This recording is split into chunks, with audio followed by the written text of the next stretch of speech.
Our sponsors for this episode are Harder Custom Welding. Looking for quality welding with a personal touch? Harder Custom Welding specializes in steel fabrication and repair of all kinds. From fencing and livestock systems to custom lawn and garden decor, they bring craftsmanship and experience to every job.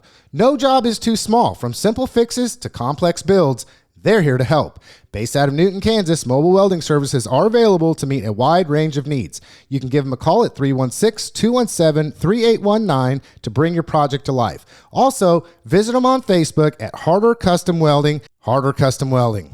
Shamrock Car Wash. Shamrock Car Wash has 3 convenient locations in Newton, Wichita, and Mays. They were also voted Best Car Wash in Harvey County for 2024. Shamrock Car Wash offers your traditional hands-on wash bays, but also touts an in-bay touch-free wash and dry for an effortless clean. Make sure to look them up and follow them on Facebook at Shamrock Car Wash. That's Shamrock Car Wash, or you can visit them online at theshamrockcarwash.com. That's theshamrockcarwash.com. The Newton Kansan is Newton's longest-running local newspaper covering all the stories, people, places, and things happening in our community. Chad Fry, the Kansan guy, editor of the Kansan, works diligently to ensure integrity, accuracy, and unbiased news is delivered to your doorstep 3 times a week for an unbeatable price. You can also sign up for online-only access for around $7 a month. That's 12 online papers a month for only $7. If you've not subscribed, it's time you do. Visit them in their office at 517 North Main Street. That's 517 North Main Street in Newton. Online at thekansan.com. That's thekansan.com. Or give them a call at 316-283-1500. That's 316-283-1500. Support local journalism, support the Kansan.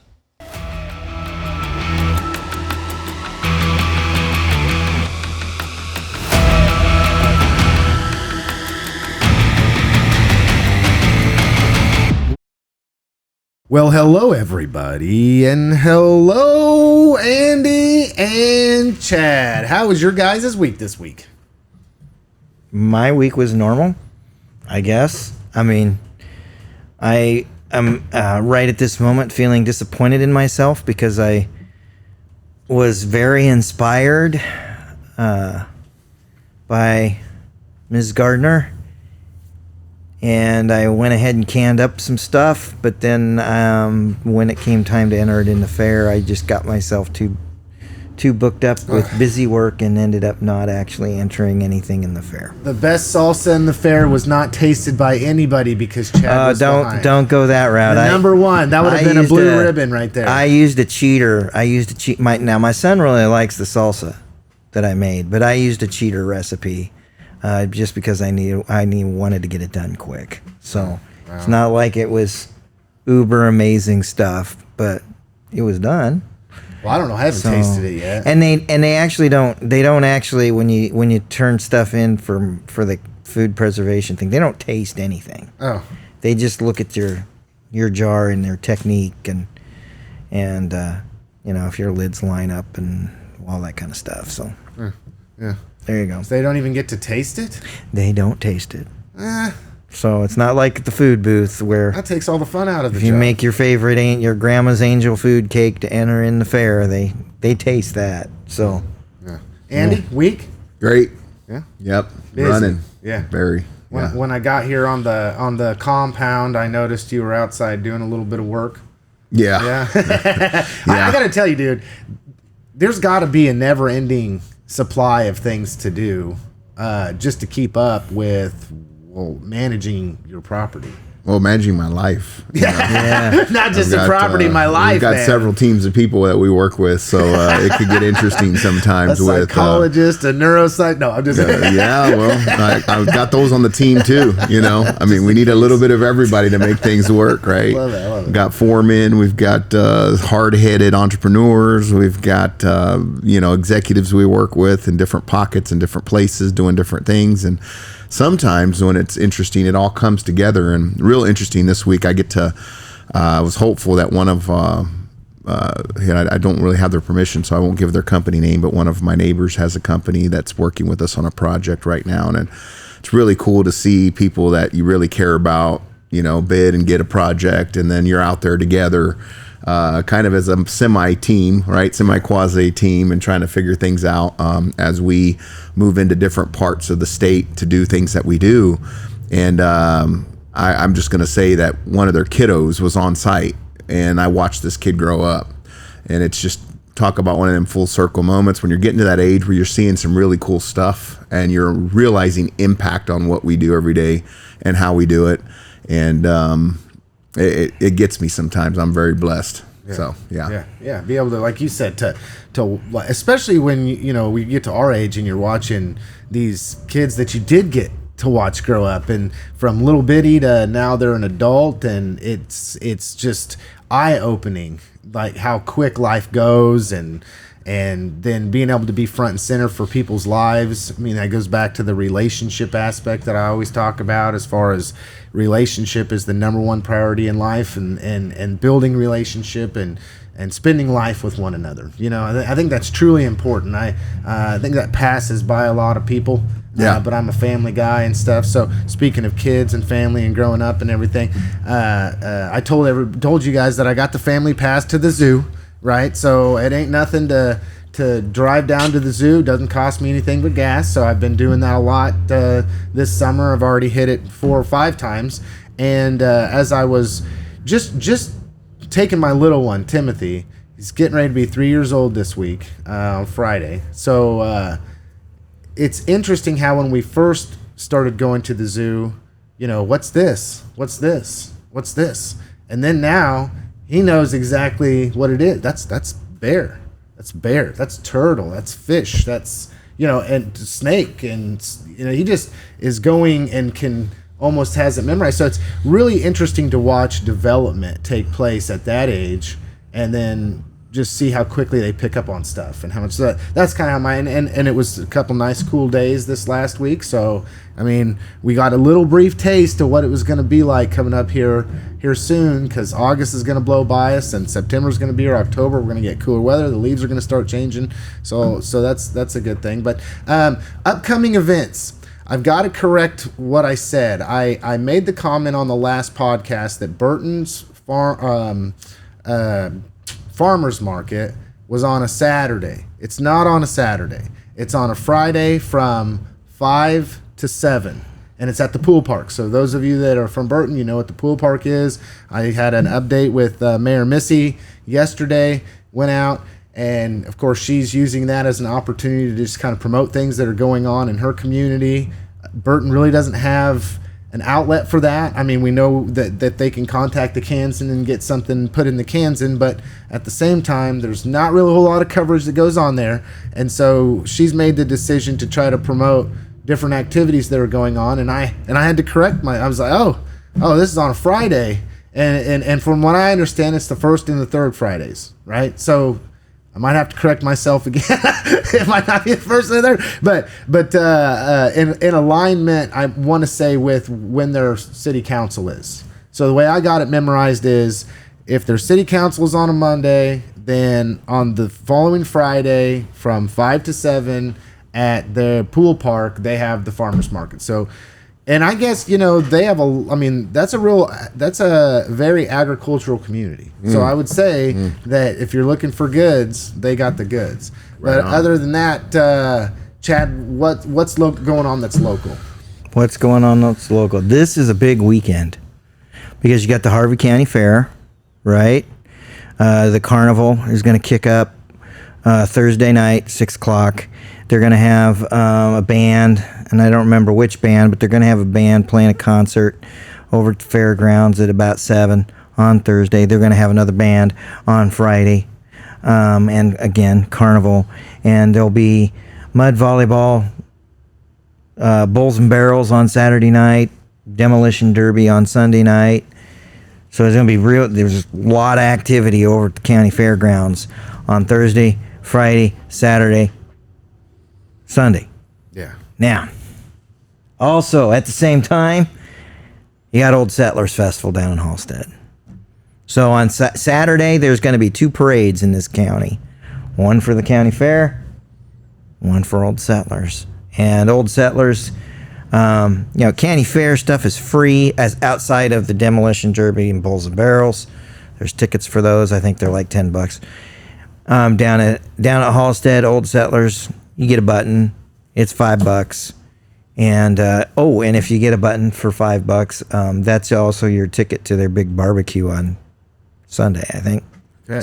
So busy weekend. All the way around. Yeah. Yeah. I wonder how they manage that. I know this is the second year that the fair, quote unquote, the fair has been at the same time as Old Settlers, and it had to do originally with the fact that they were trying to keep the carnival aspect of it. That's that was 100% why it was that way.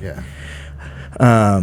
Somewhere along the line there was a fair that changed their dates, and they're a bigger fair than the Harvey County Fair, and so the contractor that provides the carnival and all the rides and all that stuff, they said that the first weekend in August was no longer available to Harvey County. So do you go to both, guys? So, I mean, when you're thinking about it, time managing and everything, trying to figure out, well, there's things over here I want to go to. There's things over there I like to go to. Being that it's on the same weekend, I'm sure there's some difficulty with that. How do you choose what exactly how it do is you that choose? you want to do? Well, if you're me, and this weekend is bad for me, so I'm not going anywhere. But if you're me, I look at each calendar and I'm like, over here there's more stuff that my family will enjoy, so that's where we're gonna go. Yeah. And during this whole time, still this week, the 4-H is doing their 4-H is done. It's done. So then all the judging's taking place. Yeah, all the judging, matter of fact, this is Wednesday morning, so all the exhibits and everything, they're gone. They're done. Okay. So the 4-H portion of the fair is, and open class portions of the fair are done. Okay. So that's, and the reason that the county fair split itself up a little bit is Old Settlers, because you've got a pretty healthy 4-H group down there in Halstead, and they didn't want to make them pick between competing at the fair and going to Old Settlers. Okay, so as far as upcoming events go, we had mentioned last week on the program, I'm just going to mention this a couple weeks as we go down the road. We were just basically taking what was written in the Kansan as far as upcoming events and then putting them out on this podcast. But there's no reason to double dip, right, as far as that goes. Just subscribe to the Kansan. The information's there. If you have an upcoming event, make sure and send Chad an email. Tell him when, where, and what you got going on. 9 times out of 10, you're going to land your spot right there for people to see what's upcoming. Other than that, you can go to the Choose Newton calendar. They do a really good job of publicizing what things are going on in Newton. And then we're going to try to focus on other communities outside of Newton to be able to give them some play about upcoming events. So once again, that's the direction we're going with that. Look up Choose Newton, subscribe to the Kansan.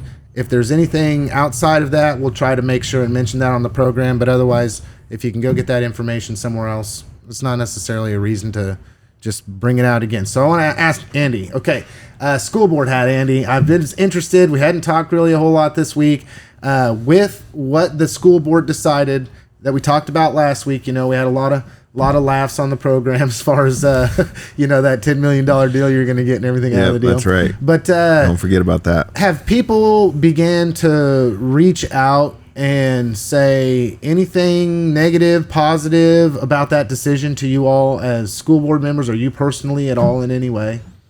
Individually, not really. I met with some people early on. I've been meeting with people for the last few months, really longer than that, honestly, just as we're walking through the process. But anytime someone reaches out to me, I'm there, right? I make time, and I went and actually sought people out this time around. So there's still some people that has said yes, they're interested, but they were busy, couldn't get with them in their schedules, that I'm going to be meeting with over the next few months, even now, and then ongoing, I'm sure of it. But most of the people, I would say detractors or aggressive people, or people that just want to be in the know and they just want information, they're usually pretty cool, as long as, but they do want you to go to them. People want that, and it's my job to do that. I see the patterns. I know how to offset those by just going and meeting people where they're at and answering questions and humanizing each other and letting them know the real needs. And I have had zero problems. I know other people are, well, this is not what I'm hearing, or whatever. Other board members had some things to say about their experiences, but I'm going to be frank. I went with people with the information that I had. They saw the numbers. I explained those numbers. And then I sold why we needed $60 million, and every one of them agreed with me. And I am a salesperson, right? I've done that in my career. I've sold hundreds and hundreds, multiple, probably thousands actually, of pieces of product. So I kind of know how to do that. I do have for sure thousands of reps. So for me, it's not it's just what I've done. It's what I do when I have to. And I've got an agenda to help us pass a bond, and it's not because I want to be wasteful or I want to raise everybody's income taxes or anything like that. It's because I know the needs of the school, and that is my job for this community. My number one job in this community, outside of being the best parent I can be inside my house, is to be the best school board member I could be. And that's hard sometimes because I do other things, but that is something the community has said, hey, Andy, we trust you with this. So honestly, I expected more. I have a few kitchen tables for the next week that I'm going to be going and visiting people and giving them my packets that I had that the school put together for me. Joni did a great job, and Fred, of making sure I had my manila envelopes with all the information the board has, where you need to go to get all that information, all the data, the numbers. And I've given it to people and I've asked some people to be critical. I literally went and said, hey, I need you to push back. I need to see where the gaps are that I'm not seeing. I need to see if I'm too far into Kool-Aid and you guys need to pull me out. I'm willing to have that feedback given to me. That way I can sit on that for a little while and really think about it and unpack it. And I haven't heard anything. Yeah. So nothing bad and nothing against where people just know it's not a good time to do it because everybody's asking for money, but we don't have a choice. And people get that as long as you give them the information. So we'll see what happens at the polls. I really think this is going to be like the Santa Fe thing. I really think the majority of our community, they just want us to be responsible. They want to know where we're spending our money, how it's scheduled out, the big picture stuff, right? They don't want to get in the weeds. They just want to know that we're not being stupid. Yeah. And we're not. I think if we really wanted to put a number on it, we needed like $88 million. I wanted 60. But we're going to go with 50 because that's what Fred and his team and most of our board thought, that would be something they were comfortable with. Yeah. And I'm okay with that. It's better than the 32, which would really just be like changing an alternator out on a really bad car. That's going to give us another problem within months. Yeah. You get a boiler that goes out and we haul in a trailer to keep that stuff moving. That's like what, $400,000 a month or something crazy, just to be able to have AC to keep the building going. Those things can get expensive really quick if you're not doing the right things. Yeah. And we are fixing things like that. Yeah. We're not trying to put gold trim on the doggone inner floors of the building, right? You heard it here, folks. School board member Andy Ortiz said that they are looking to have all golden toilets, pure gold toilets in the high school, with a big T on it for Donald Trump. Yeah, right. I was gonna say an A for Andy. We were thinking on the same thing, but yeah, no. MAGA across the top. Big old American flag in the bottom. Okay, so one of the reasons that kind of was on my mind was went to Hope Fest Harvey County, which was a great resource opportunity at the rec center this last weekend. Went as a spokesperson or to be part of CCRT, and there was so many different nonprofit organizations. I saw communications director Carly Stavola there with her little one that's just there to answer any questions anybody might have, anything, right? And I thought, man, as I was sitting back and just observing, it was just, I don't know, I guess positive. I had a positive vibe, optimistic. It was heartwarming, however you want to say that, to see all of the different entities that are resources of different people and volunteers in our community that want to reach out to everybody. But while I was there, I saw school board member Ian Long. And we had a really good conversation, and I didn't ask him the same type of question. As I walked away from that, I thought, man, I'd really like to have asked him that question. But we just had a really good conversation about what the board had done, and looking forward to having the discussions that people are asking and bringing up, and hopeful. He's very hopeful that they'll be able to happen in a productive way. I don't think anybody wants to see this go in any way other than an educated, resourceful means of disseminating information, conversations to be happen, so that way we can all come to a consensus together in our community that this is what we're going to do, and this is the best thing that we can do, and everybody walk away pretty much satisfied. Yeah, I think one of the interesting conundrums, along to your point, and several things hit my mind when I should have been listening, but I can't help myself sometimes. I'm getting better at it, though. That board table is made to have discussions, and it's an open meeting, but we're not there for the camera. We're there to get information from each other and see what each other's thinking. And a lot of times I feel like people are there projecting theater. Yeah. They let the camera take over versus the conversation. And we're still learning that. So I just want to be out front about that. Like, as a team, we need to really start dialoguing across back and forth. Yeah. And it's not to be ugly, but I wanted to ask some questions, but I think people would take it wrong.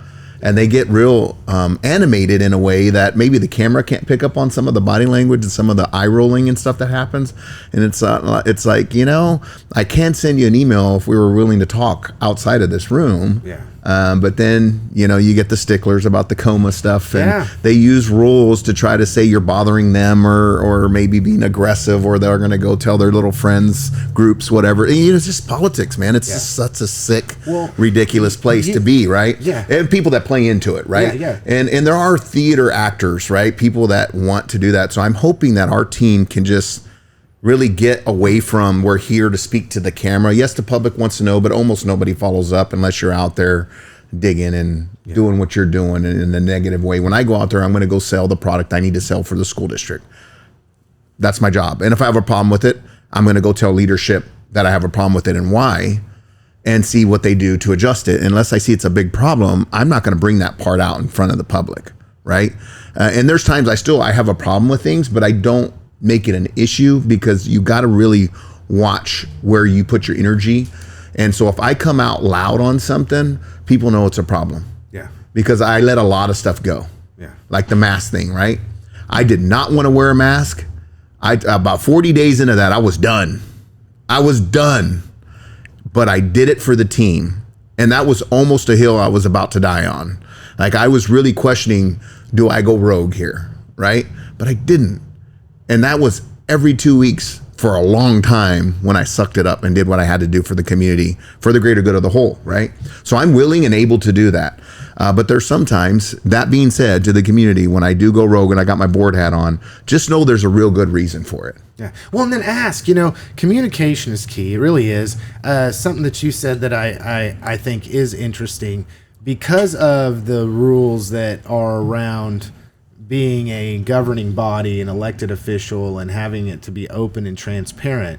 What you said, I think, is missed on a lot of people.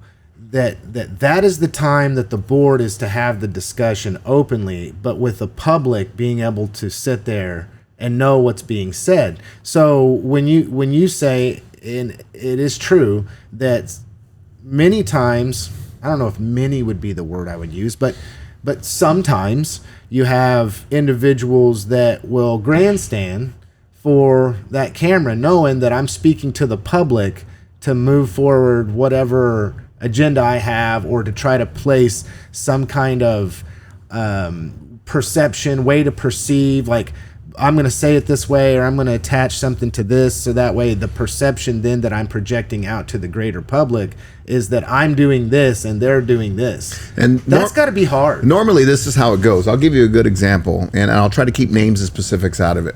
But let's say, and this has happened in other groups too, everybody has a circle of influence.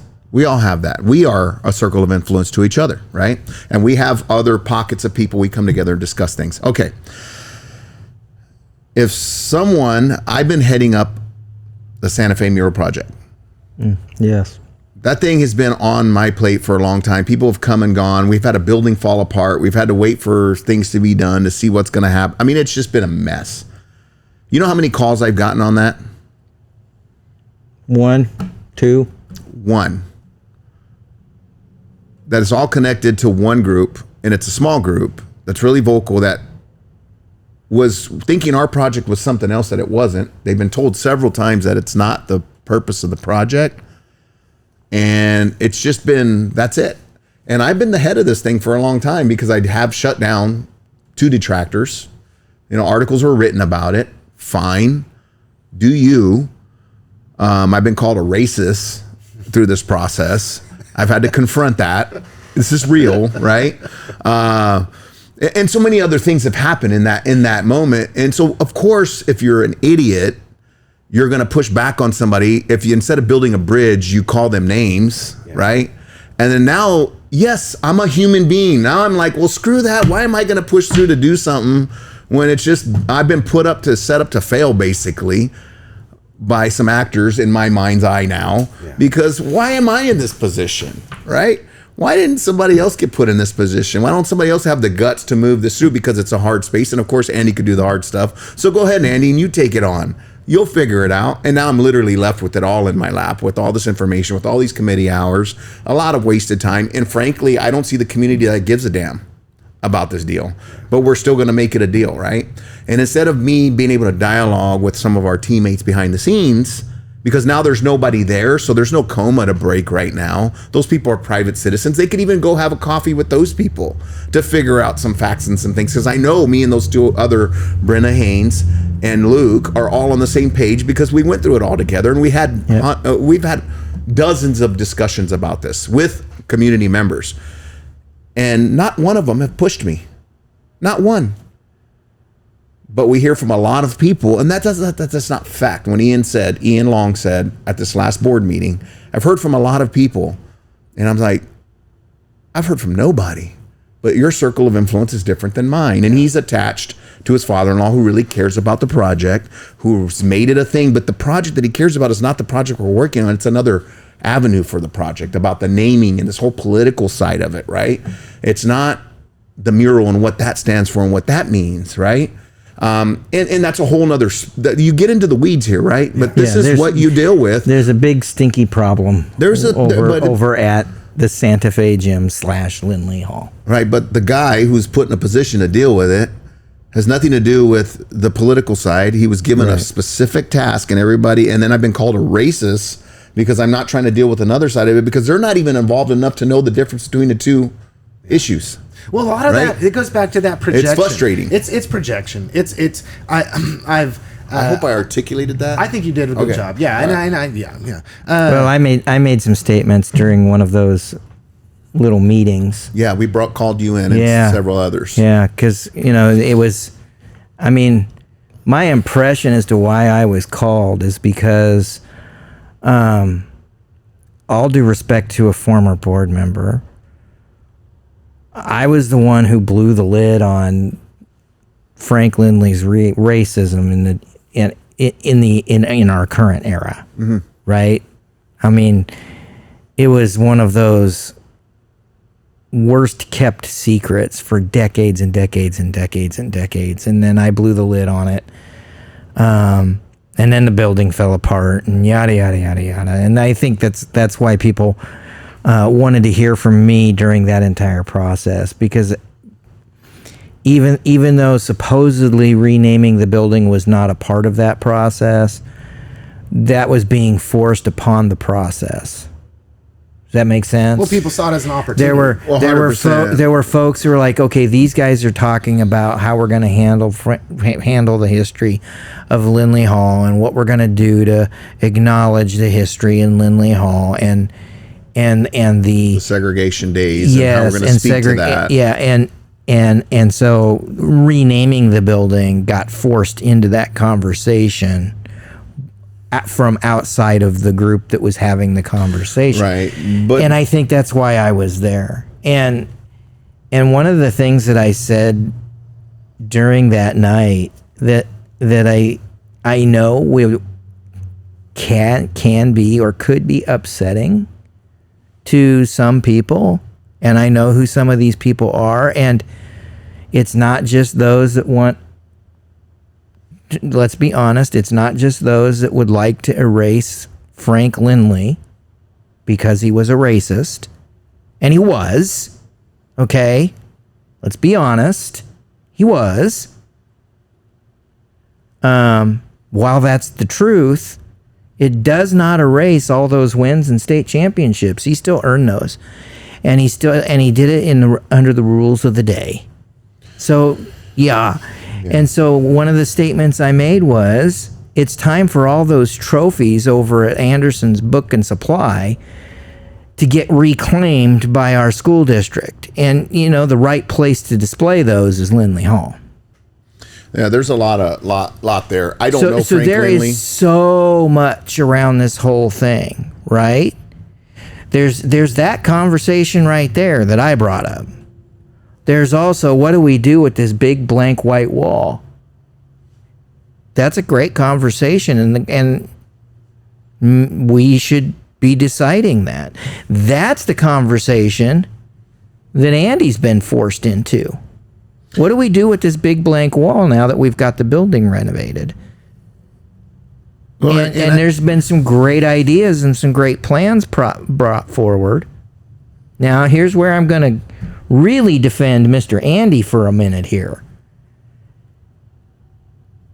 He moved that process to the point of design and actually having an artist in charge. And that's when it fell apart. Well, And that is not was not the fault of anybody on the Board of Education when that fell apart. It's not at all. We're in the process of, it's on shaky ground, but that doesn't mean necessarily that it doesn't move forward. That means that a group of people have to come to Well, a let's be consensus. frank here, right? I think it was a good idea. I think the people who put that team together, which was Matt and Mallory at the time, president and vice president, thought me and Luke would offset some of the racial tension in the mix of all building this. Right. And we were also trying to communicate to the community that whether Frank was racist, and you've done research, I don't know the guy, I don't know his family members.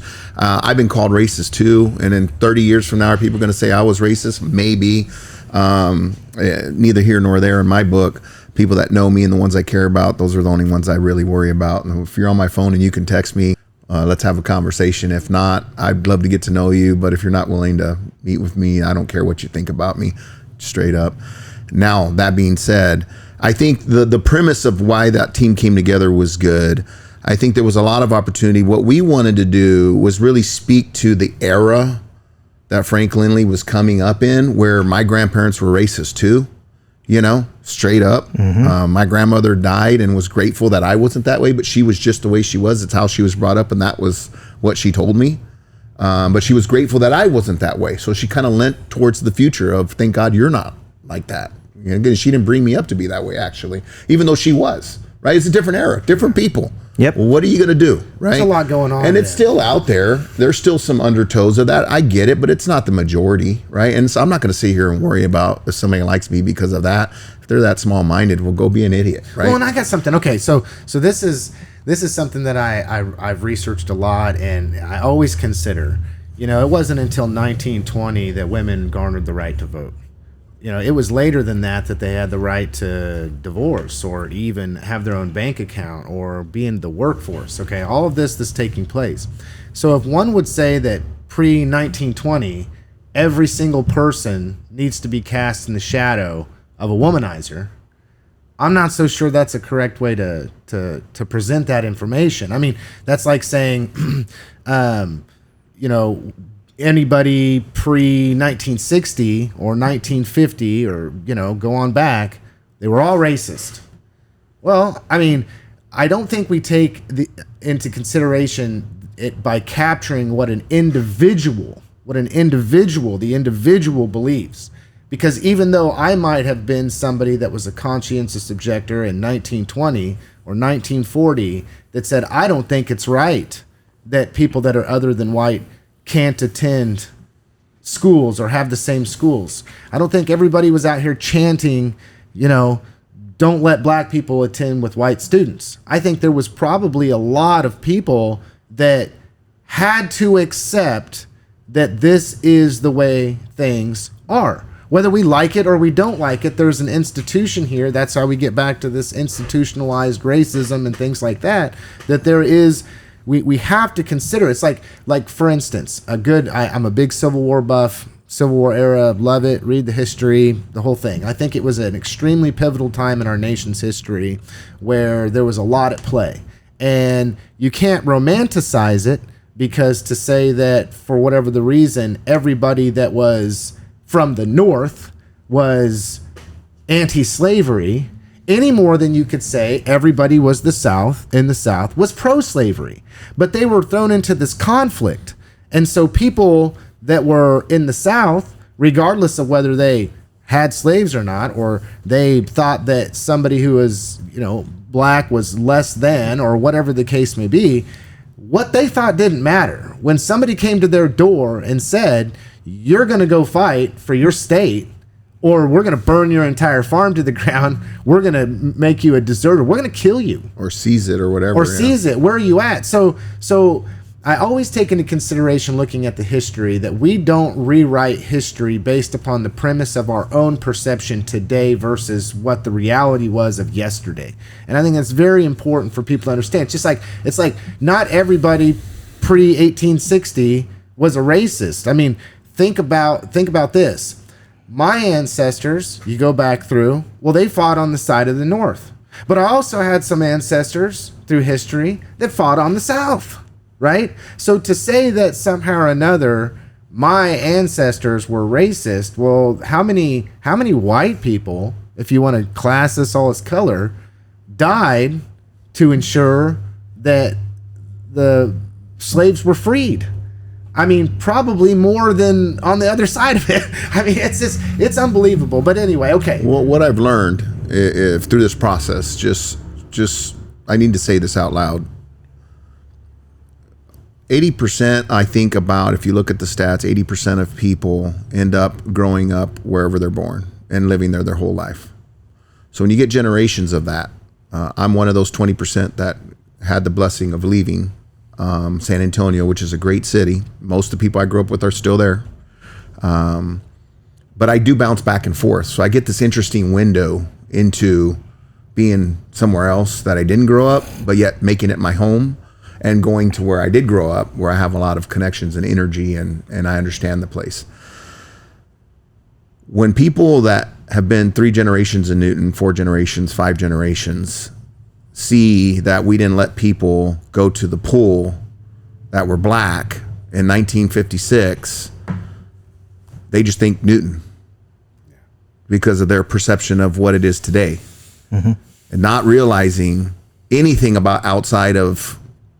That's how the scope is, the stop sign existence, the perception of this damn town, I hate this damn place, these mindsets that cure when you feel for some reason trapped, or you feel like everything else is better everywhere else.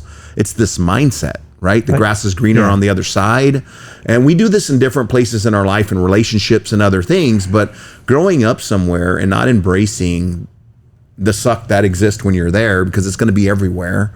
And trust me, if you think moving to San Antonio is better, it's got its negatives too. It's not. Well, yeah. To your point, too, we still have people in our community who grew up in the Ranchito. Yeah, and I know them, and some of them they still don't come downtown. Great example. Right? Yes. That's how they grew up, and that's what this was. That's real. And that is, yeah. And there ain't nothing wrong with the way they feel. That's right. I mean, I'm almost going to sit here and say, you guys are perfectly valid. I love a lot of those people. Yeah. I mean, the way you guys were treated, it was heinous. It was wrong. We don't, at least to my knowledge, we're not treating people that way anymore downtown.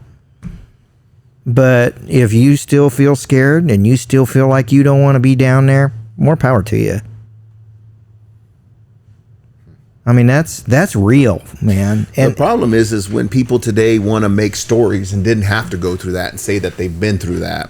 And there's an example that somebody said that they were, one of my friends has a friend that said, an acquaintance, that something happened to them. They weren't served because of the color of their skin. My friend went up in arms. It was like, literally, we'll make some phone calls. We'll go picket that business. They're done. Where are they? I don't want to say anything. But, they're trying to live something that they didn't have to live. And that's another thing, right? We've got to realize and love the people who had to go through it and understand where they're at. But thank God they did it so I don't have to, because I've never been not invited. And if I was, I was ignorant and didn't know and don't care into stores downtown, right? I've been able to walk through, and I've been able to work with and brand and bring value to many of our dozens of merchants downtown in different ways, right? But I didn't have to go through that stuff. So I should embrace the fact that I don't have that, because my grandparents did. And you know what? At the end of their life, they didn't care. They were grateful that I had what I had, and they fought for that. That time's changed. And they were also the type of people that if you didn't want them in their store, great, I'm going to build one better than yours. Yeah. That was your fault. I'll go somewhere else. Okay, we spent a lot of time on this. Sorry, folks. Just kind of. It's all right. I don't know where it came from, but hey. We're getting that's starting to happen on the program as we start just having a brief conversation. Sometimes the hardcore agendas aren't the best. It's to let the conversation flow. Yeah. Okay, so speaking of everything that we talked about, there was something that I saw come out in the Kansan. There was a few blips. A lot of people engaged on social media with it, and it's the situation that happened with the teenagers in our community. So I'm just going to give a real quick blip from what I think I understand. It's that these teenagers were engaging in potentially some purchase and sale of narcotics of some kind. From there, then what happened is, well, we don't know what happened, but a gun came out. You don't know what happened. A gun came out, okay? And then from there, then somebody was shot. And then from there, it turned into fleeing and one going this way and getting into an accident and others going this way and somebody going to the hospital. And for a lot of people, I noticed on social media, they were just like, oh my goodness, I can't believe this is happening here in Newton. Newton's, And I just thought to myself, folks, this is happening everywhere. And to be completely honest with you, in my own personal life, I made some pretty bad decisions when I was 17. I wasn't doing the right thing when I was 17. I was lost. And I thought everything that up was down and everything down was up. And I found myself in a group of youngsters that felt the same. And it cost me 5 years of my life. But I look back on that and I'm like, man, I was very lost at a very young age. And all I was looking for was to be a part, to have an identity, to, even up into running the wrong direction that I shouldn't be running. And we'll just put it that way. But while everybody was talking about how horrible these youngsters are, how horrible they all are, I just thought to myself, man, I see myself in them kids' shoes. And it's very sad that they're making those decisions, or they think that that's what life is about, because hopefully as they mature and grow, they're going to come to the realization that that's not what it's about at all. So if I got something wrong there, Chad. You don't. The problem with these guys is that they're running out of time. Right. They're all 17. Well, and they can adjudicate you at that age for something that's consider. Oh yes. And something like this is of right there in that. Yes. This could get really bad for a couple of those kids. You are correct. I'm just saying they're running out of time. Right? Or maybe like they already have, because some of the mistakes that were made that night, they do that same thing after they're 18. There's not going to be any leniency. Well, and then there wasn't any leniency for me, Chad. So I was 17. I'm just saying. Too. And I was adjudicated and was treated as an adult. Some of these kids will probably not. Well, most of them will probably not face any like extended jail time or anything like that, depending on how quickly things get adjudicated. But they turn 18, that's not going to be the case for the stuff they did and the mistakes they made. It's going to be jail time. Lots of it. And this is hard for me to discuss because I have to constantly filter everything coming out of my mouth. I know a lot of stuff about this case, about what happened. But because of why I know it, I can't really talk about it. Respect. Right? Yeah. Understood. And 10,000 foot view, Chad. 10,000 foot view. Chad Fry, the Kansan guy, hat on. The 10,000 foot view is that we had an evening where a bunch of our young men made some really bad decisions. Horrid. And they were dealing and messing with stuff that they should not have been. Period. I can tell you right now, there's no 17-year-old of mine living in my house will ever be handling a gun without me there. And the only time they'll handle a gun is when I hand them one and say, come on, let's go to the duck blind. That's it. That crap's all under lock and key, and I got the only key. So, there's my plant the flag on, where are parents at here? And quite honestly, with one of these young men, I know exactly where the parents are. I know exactly where their adults were. And you can't be with them all the time. So I get it. But come on. And for all of the, I'm just going to call them what they are. For all the social media warriors that are out there over this one, 99.9999% of you don't have a clue. Not one single solitary clue what was going on that night. So just shut up. That's spicy. Yeah, I mean, seriously, I have no interest in what you have to say. Much of what I garnered from the information was what I learned from the Kansan. So I was pretty close to what was written. Am I wrong about what transpired on the face? Not the whys, but the whats. You're very close to the official story. Okay. I'll put it to you that way. So keep in mind that everything that went out from me, 90% of what I was doing was texting people and calling people within the police department and city hall and saying, I just need you to confirm this for me. I can't report it unless you confirm it. Yeah, and this kind of incident for our community is bad. Every 2 or 3 years we have something at this scale. Well, yeah, we do. I mean, we have little stuff all we the time. We do. This is not neither here nor there. Little stuff that depends on the person taking that in and how impacted the families are. But in your other career, you see a lot. You want a candy bar to drug usage to. Right. But here's something I want to say real quick. We talk about San Antonio and my love for my city, where I come from, where most of my family's at, my close family, all of them. Here's a story, right? Here's a break-in to a house. Family gets the gun out, shoots. People say, I'm coming back with the gun. Next day, 8-year-old kiddo's dead. Right? Yep. This is close to my family right here. This is close to home,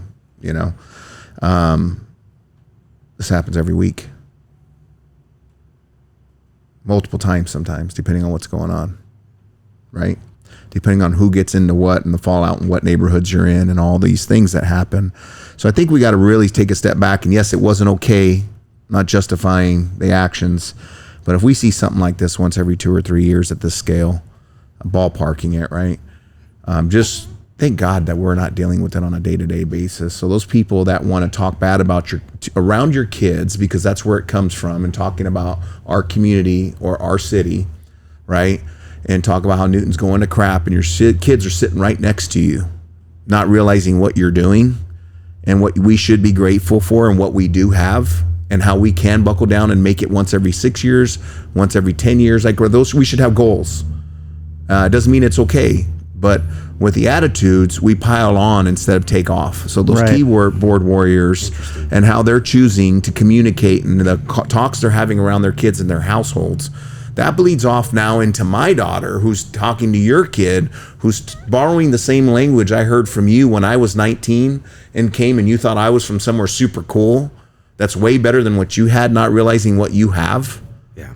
Like, it's all about perspective, right? Is. Newton, Kansas is an amazing place with some great people, with an amazing heritage that we should respect and grow upon and not kill it.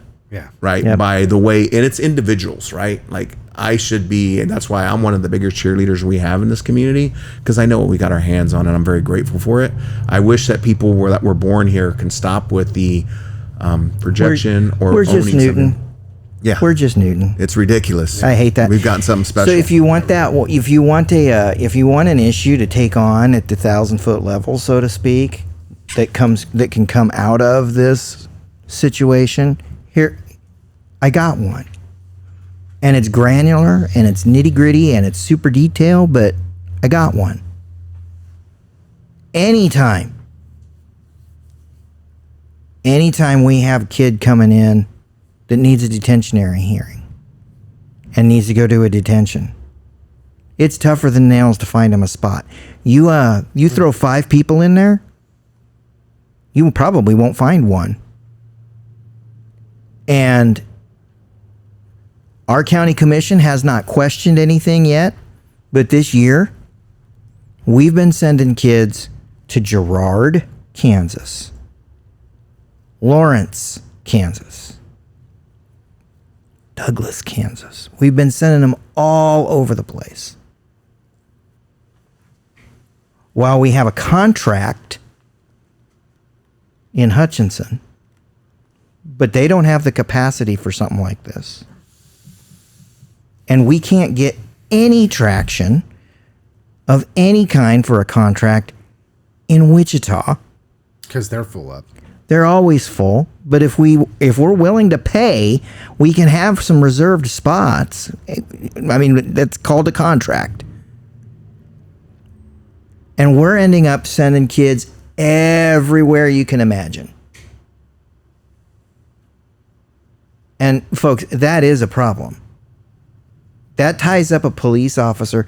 Depending on where we send a kid, we can tie up a police officer for their entire shift.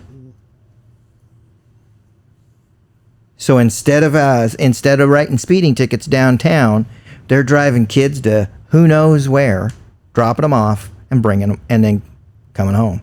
And oh, by the way, those kids got to get back for court. So it's not just one shift we're dealing with here. This is an issue.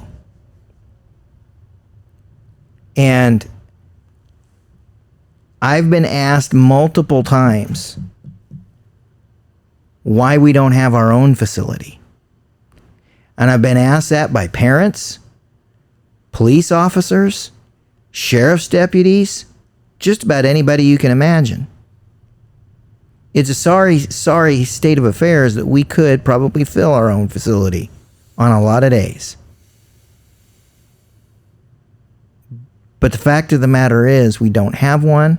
There's no interest in creating one, and that's fine by me. But if we're not going to do that, we need to take the bull by the horns and start asking, why on earth, even with a contract we can never seem to get? I mean, I've actually had to stop a deputy on the road to Hutchinson, turn them around, bring them back to Newton, and replace a kid. And send them off to who knows where. And there's not all that many facilities in the state. So are you, okay, you're a professional, Cat, right? When it comes to what you do as far as with our youth.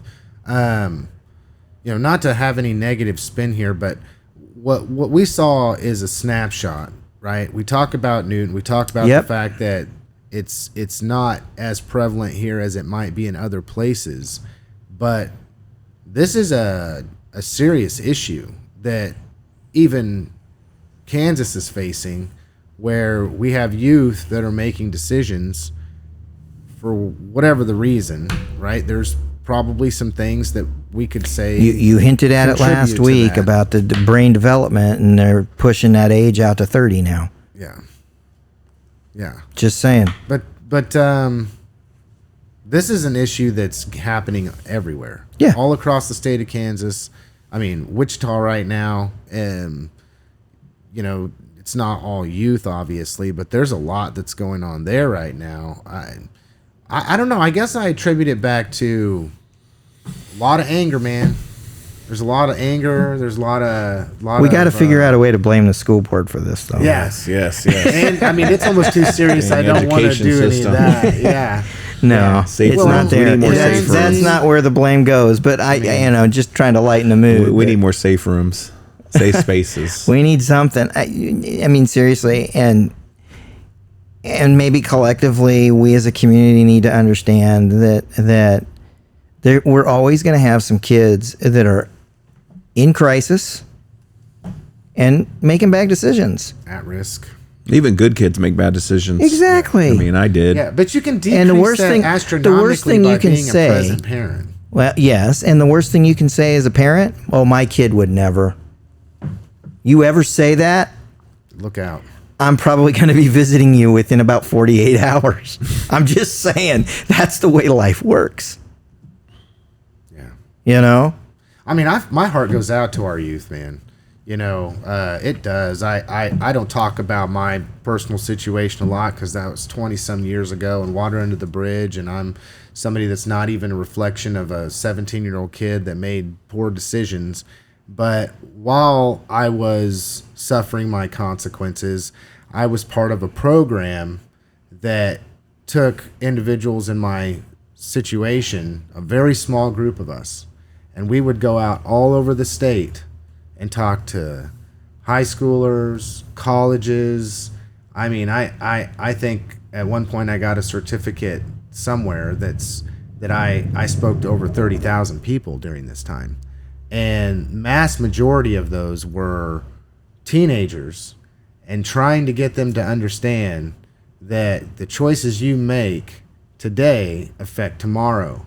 Those become compounded decisions, and then before you know it, you might think I'm just a teenager doing what teenagers do, and then and now all of a sudden you're in adult situations and your life has changed forever. So, okay, guys, we are getting to the end of the program. There was a lot of stuff I wanted to cover. I had it, but we just didn't do it this week, and that's fine. It's okay. We covered the big things. So just want to give you guys the opportunity to give your final word. Andy, Chad, what do you guys got? Final word. Final word. Final word. I'm nervous. I'm going to have eye surgery tomorrow morning, and I hope it turns out the way they say it's going to turn out. But I'm scared. I'll just be honest. I'm scared. If you're a praying person, put me in them. Thanks. Give Chad a prayer. Right on. Andy? Thank you for being vulnerable on that. Sorry for monopolizing our talk today a little bit, but I appreciate the openness and the questions because there's a lot going on right now in our world. And the kids are, man, that's just a soft spot for me. It always has been. I've worked with youth since I was 19 years old. My first team I coached in Newton, Kansas was a baseball team. And those guys are grown, some of them I think in their 30s now, which is crazy. And I've been involved at some level, whether it be coaching a little league team or whatever, up into working with kids personally from the time I was 21 on with some, we used to call it ED. I don't think that's politically correct anymore, kiddos. But I've seen a lot, right? And if people know where I come from and where I grew up, they would understand why I have a connection with those kids, because they're all my people, my friends, the people I grew up with. They're not different to me. I understand where they're coming from, a lot of them. That being said, we've got to be real careful and intentional about the language we're using around our kids and how we're talking about our community around our kids, and not imposing our viewpoints on our kids because of our experiences. And I think that just needs to be intentional. So my final word is, please watch how you're speaking around your kids, and know that you can make or break that child's mindset with how you're speaking and the way you project yourself and how you're looking at things. So if we would just to step out ourselves a little bit and get out of our funk and think about, how am I saying this in a way that's going to empower my child to look at their world and their life differently? Maybe we would reword some things sometimes. So final word. And I guess the theme of this podcast was our youth. In many ways, I guess that's kind of where this came to. And my final word is to harp on it. When you have children, it's not about you. It's not about you anymore. Your life goes on hold, what you want to do, what you want to be doing, your time, your everything. When you have a child, that child becomes your responsibility. And you need to take it seriously, because you're raising a human being that's going to go out into the world and be a product of the energy, the effort, the time, everything that you put into that human being. And if you're spending all your time consumed with whatever it is, fill in the blank, whether it be considered positive, negative, addiction, not, whatever the case may be, then quite frankly, you're messing up. You're messing up as a parent. And you need to take a step back and realize that when you have children, the number one priority are those children. That's it. What you think, what you feel, how your time is restricted, whatever the case may be, you're the one that brought this human being into this world. Give them the best you got. Have a good week, everybody.